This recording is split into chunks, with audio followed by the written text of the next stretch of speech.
I was reading an article in the Daily Mail today, August the 21st, it's Saturday, and Bel Mooney writes about discussing personal issues and kind of wearing your heart on your sleeve, which is kind of what the Froglet Diaries have done. And she says that she does get lots of fan letters in addition to sad problems, and it reminded me of all the lovely support that I've had on during my problems and the Froglet Diaries. And there's been some mean comments as well, and some mean actions by some people as well, which have made it a lot harder.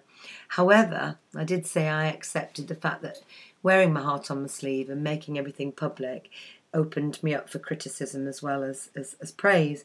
And she says, mean-minded comment online is one thing, but apparently a lady called Julie, who gave no address, she took out some paper, typed a letter, reached for an envelope, stuck on a stamp, and went to the post box in order to tell Bel Mooney that I, for one, I quote, wasn't surprised that your ex-husband came back to pack the rest of his stuff.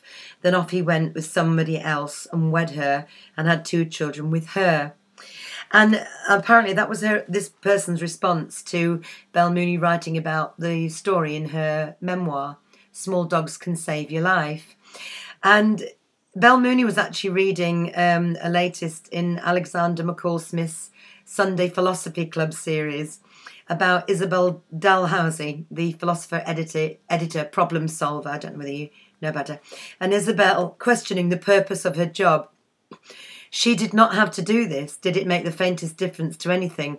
People acted as they did, made their decisions, treated each other well or badly according to the tides of the heart. And whatever little debates she hosted would make no difference to any of this. And apparently Bel says that Isabel's conclusion she finds encouraging. She decides that discussing issues does make a difference to readers because it, quoted, must surely have some bearing on the way they dealt with the world, even in the small transactions of life, awareness of the pain of others here, a word of comfort there. And that is precisely why, Bel Mooney says, some writers and people are prepared to reveal deep, personal feelings about illness, disability, loss, divorce, or general angst. And she says people like the lady that criticised her can take a swipe at the heart on the sleeve, but it goes on beating just the same. And I think that says it all. If in my own problems and my trying to resolve issues and sort out what's going on in my own head, making my mistakes, can have some bearing on what anybody else is going through, then it's a good thing, not a bad thing. For me, I don't mean to be anything special at all. I'm not anything special. I'm somebody who's very honest, who works hard, who's tried to do their best with their own family, failed miserably at times, had this issue that has set off a chain of events emotionally for myself. But I have taken note that in this journey of my own, some of you are being helped as well, and that's absolute bonus. And that's all I can say to any of the people who have been very mean-spirited about what I'm doing and who are very sceptical about what I'm doing.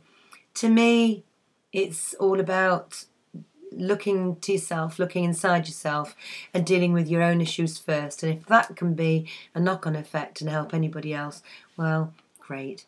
And to all the doubters, maybe try and look inside first. You never know. It could do some good.